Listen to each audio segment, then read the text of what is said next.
You love your grandchildren, so you treat them to ice cream, to homemade cookies, to your special pasta casserole.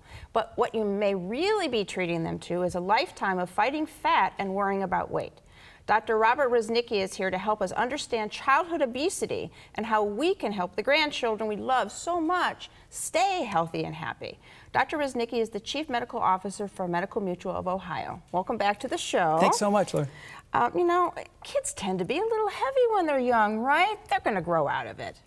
Well, I guess we wouldn't be having this conversation if they all did, right? Then it wouldn't be. I guess that may be wouldn't true. be a problem. And just think about these facts. So over the last 35 years or so, children between the ages of 6 and 11, their rate of obesity has doubled in the United States.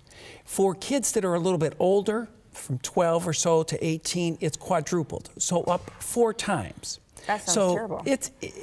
It's really something.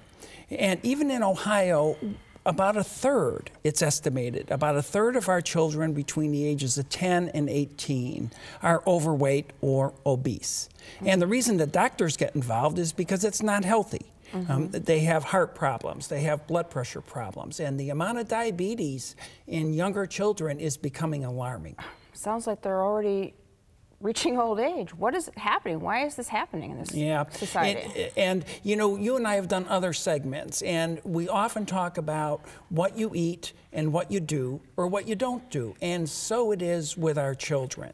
So everybody is aware of the video game thing and all the screen time and all of that nonsense that's going on. And it's estimated that children today watch approximately 6 to 7 hours of TV or screen time. A day? A day. Oh. And if you look around, there's tons of fast food restaurants and processed food and frozen foods that are sweet, fat, and tons of salt. Okay, so we'll bring it on ourselves. But you know, we're the grandparents, we're not the parents. What can we actually do about that? I know, it's a problem. When we all want to indulge those kids. We want to give them a little bit of candy or a little bit of ice cream. But if you think about it, what we really want to do is to help them. And we're not helping them by giving them that sort of treat. And sometimes grandparents have a little bit more time to prepare food, so you can ask your friends or you can check recipes and you can provide things that are nutritious, that are different than they get at home. Or you can have drinks, even if they're a little bit more costly than maybe mom and dad can provide. You can provide those specialized drinks. And pack your own healthy snacks. Don't just give them a bag of chips or something, right? Exactly, exactly. Who doesn't like some sort of fresh fruit? So cut up those strawberries or offer them some blueberries or blackberries, things that they may not have at home, and see if you can get them excited about those more nutritious treats. Okay, how about activity? Yeah, activity.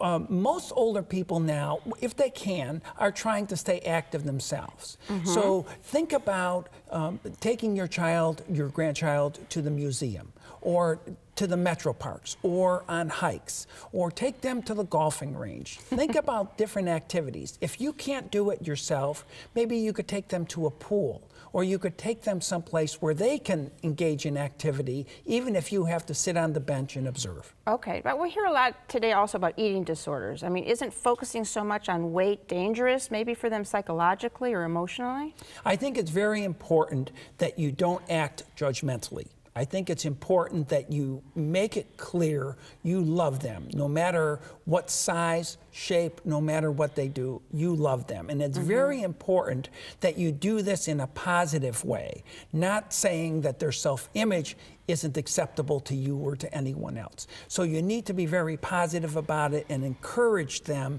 in ways that will get you to that end point without talking about those self-esteem and negative aspects of their appearance. Okay, so our grandparents thought one of the best gifts they could give us was a table full of food along with a very full tummy.